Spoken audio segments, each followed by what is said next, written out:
73. Tuesday morning. Sun's gonna be out. Got this home awake because my place I work at got rid of me because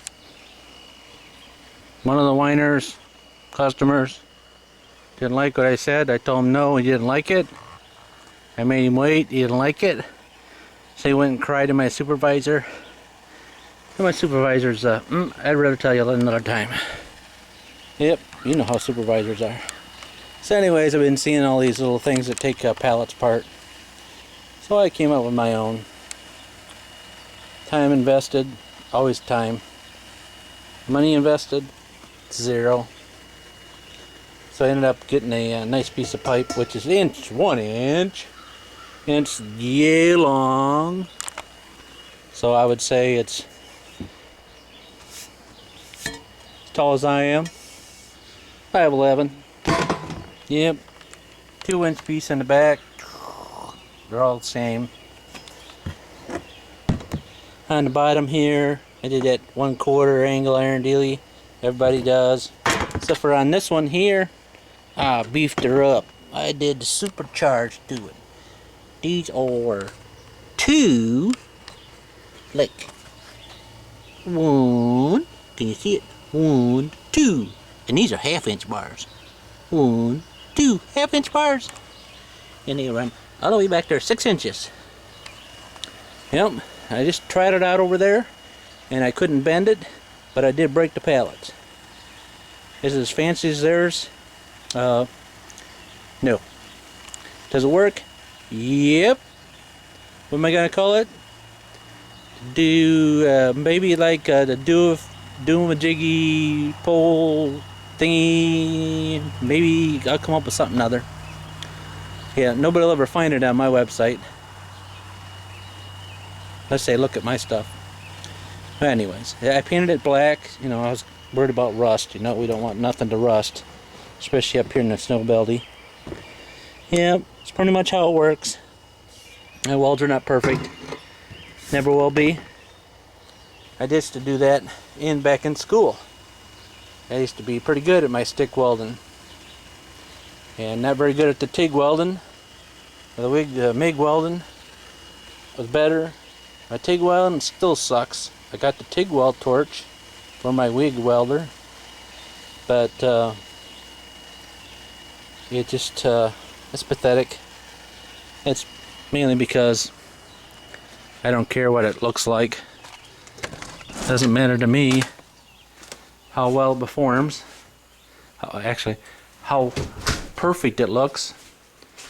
And this is just my mess of the garage. Actually, I think I've shown you my stick welder before, but we'll show you again. This is one of the ones that I actually practiced on back in 1978. That's kind of why it has sentimental value. Yep, it is a Miller dial-a-arc from Miller dial-a-arc from Wisconsin. It has all the levers on the side. I've seen it already on YouTube. The lever on the side for AC, DC, yeah, negative polarity and all that jazz. And then over here on this side, it has the DC straight, DC reverse. It also has the plugs in it for my big torchy. It's not a liquid cooled, but it does have the gas. I do have the gas. It's not liquid cooled. I used it a little bit, and I'm still not getting too good at it. What's the word say? Many of something or other, but master of none. That's pretty much me. I do a lot of things I can do, but I'm too much mastered on one certain thing. Yep. Anyways, I'm down here still working on I have this on a creeper that got bent, so I'm making a frame for underneath that so I can put it back in the corner over here by my brake lace. Yep.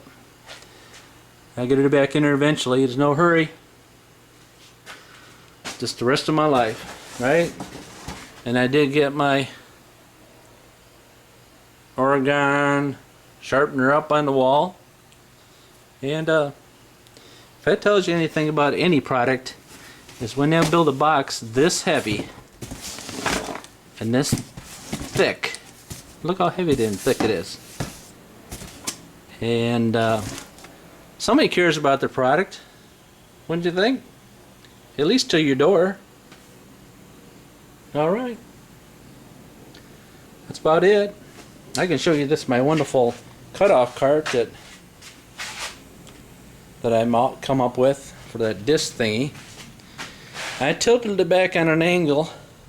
See, a lot of people made their own. I tilted it back on an angle towards the back, towards me, and then a little bit. This left side is straight up and down, but the other side's offset. What do you do that for? You get all the stability in it, and because of being so tall, because it's easier to work, and actually it's teeter-tottery right now. I don't know, I've found a hole on this floor, but it wasn't teeter-tottery before. Yep, you're saying yep, he's really built that one. Anyways, teeter-tottery. I had some braces on. My son took it off there. I had braces on there, so this, if I could pull it around with this, and it wouldn't fall off there. What happened to the handle? Geez, about 15 years ago, my son was cleaning my garage, and yep, they took that down and back and threw it in my pole barn. You know, that's plastic. It's made out of Bakelite or who is something another. So it's still working champ. It was rebuilt when I got it. Paid $150, 20. Woo. I bet you 26 years ago. Now, I haven't kept it clean, but it's, you know. So I ended up making this handle, which is kind of loose now. And my power's all in there, and you just hit the clicker. Not on. Hit the clicker.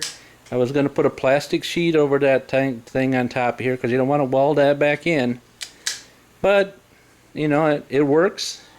It's half done. That's pretty much how I am. Most things are half done. And yep, but I ended up making this cart, since we're on carts. It was smaller for my little Tiggy thing. I showed this on the panel I was doing with the floor on that neon. I had to short the distance, and then I come up with a harebrained idea that why am I bending over so much time to get to use this thing? So then I said, well, I need options to hang my grinders on the end of it, because usually when I pull this out to do something or another, it's like out of the garage, and then I'm running back for a cutoff grinder. You know, cutoff wheel or a cutoff grinder. My other option is going to put a extension cord on that unit, so it's all in one, and we haven't got there yet. Thinking about it, but we ain't got there. Alright. I'll do my 73 Super Glide piece, and we'll let you go.